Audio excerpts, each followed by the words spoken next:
7:33 on TSN 690. It's game night. I'm Matthew Ross. He's Marco Polo. We're here till 11 o'clock tonight.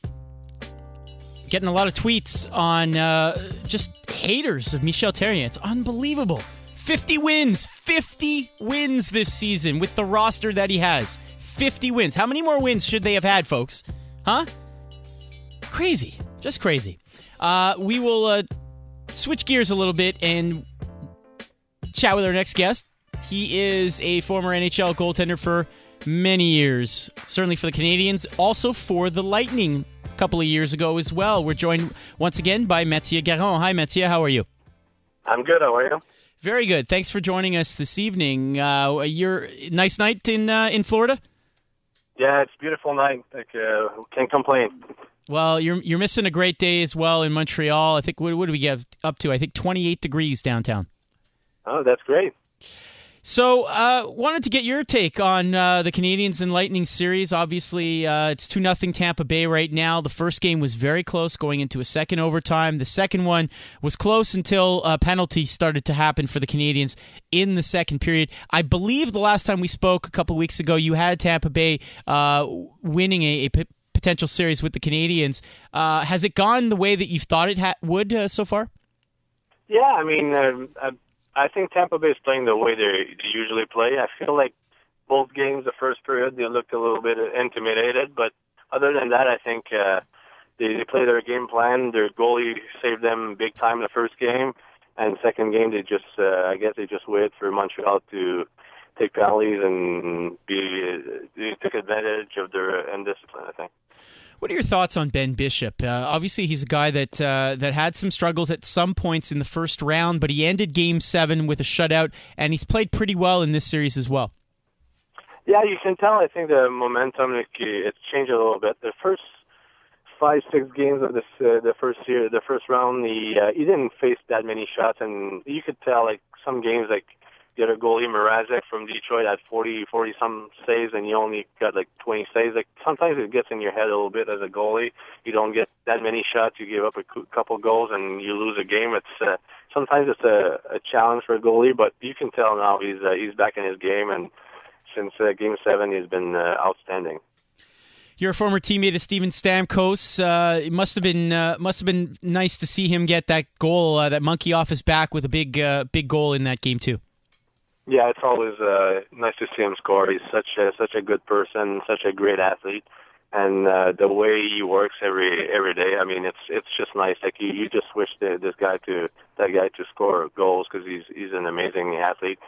And seeing him score that important goal last night, I think it was huge for him and also for the team. You could tell like his teammates were really happy. We're chatting with Mathieu Garon from, of course, NHL goaltender. Mathieu, it's been a long time since you played for the Montreal Canadiens, but I believe back in your time here, was Andrei Markov still not a teammate of yours? Yeah, Markov and Plekanec, those were the two, I think, that are still left in the team, and yeah, things have changed. Did you know back then that Markov had the goods to be playing this long in the NHL? Oh yeah, you could tell like he was going to be a good solid defenseman. I think for me it's amazing that he's still in Montreal with all the movements in the NHL. Like the fact that he stayed his whole career with the Canadiens, I think it's unbelievable. What do you make of John Cooper, the coach of the Tampa Bay Lightning, and taking this team where they are right now? Obviously, getting swept in the first round last year, and now a couple of games away from the conference finals. I think he's a great coach. Players seems to like him. He's one of those coaches like he's trying to be close with his players and be one of the boys. And I think it served him pretty good. Most of the guys he's coaching right now, you won Calder Cup with in the minors, so it's fun to see them. Like there's a good chemistry between players, and I would say between the coaches and the players too.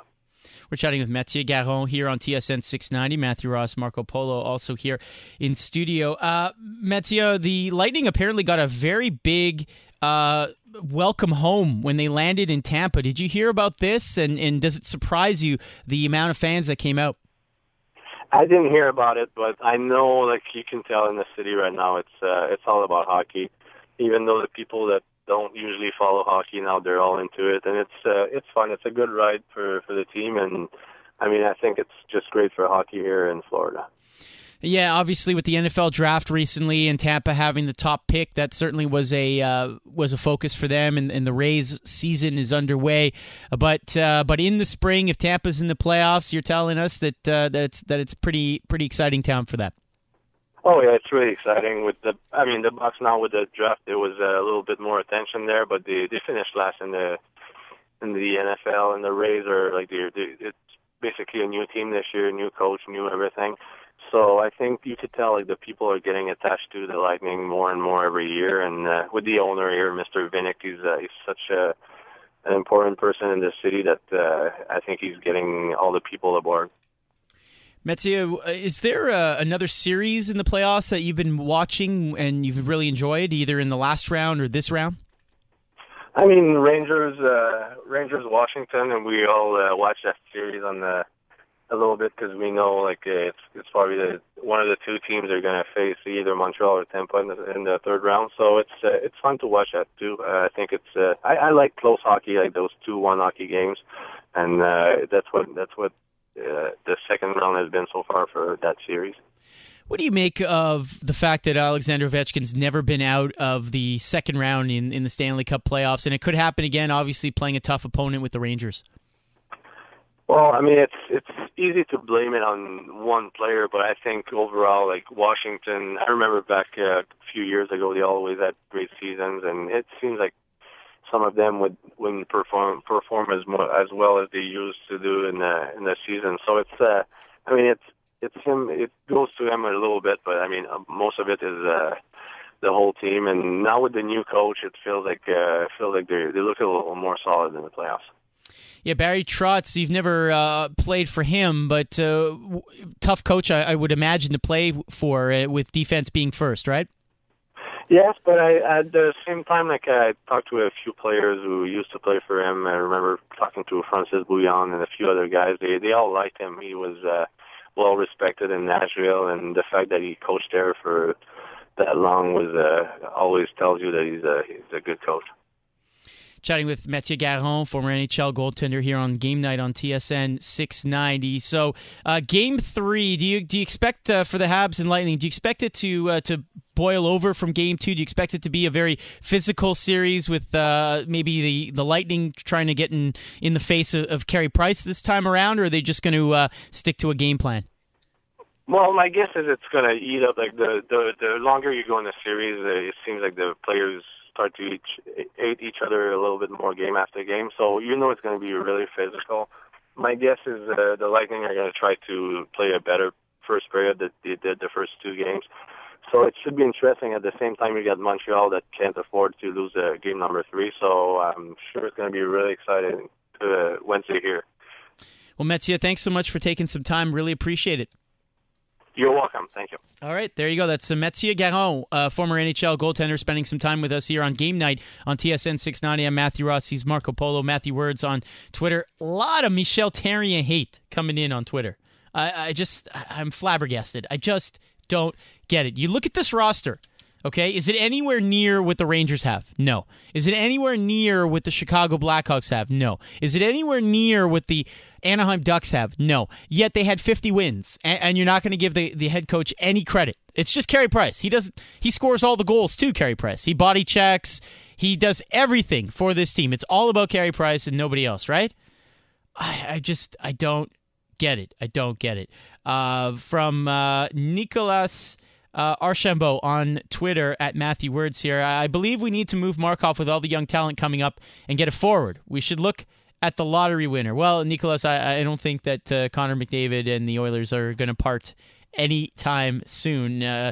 And at this point, with the brain cramps or whatever you want to say, the slip-ups that Andrei Markov is having, his advanced age, certainly it's going to be tough to move somebody like that. If you were going to do it, it would have had to have been earlier. He still has his uses. You just have to work with what you got, and he's not a number one potentially anymore. So you got to give him a little less ice time, a little less responsibility, and he can still be a very effective player. Elsewhere on Twitter. Yeah, just the vile that people have for Michel Therrien. Why? Because he's a little curt in press conferences and in sound bites. Look, I'm not a Michel Therrien. I'm not running the fan club, but when somebody gets 50 wins and gets to the second round after getting to the conference finals the previous year and after winning the division the previous year to that, I just don't get it. What part of his track record over the last 3 years has told you that he shouldn't be the coach? And don't give me this nonsense about not knowing how to coach young players. Last time I checked, De La Rose is a teenager. Last time I checked, Nathan Beaulieu was doing pretty well until he got hurt. So it's baseless. It's frustrated Habs fans that think that bringing in another coach automatically equates to more wins. Where are you going to find somebody out there that's going to bring you more wins than what Michel Therrien brought you this season? 50, count them, 50 wins in the regular season. Just amazing to me. I don't know.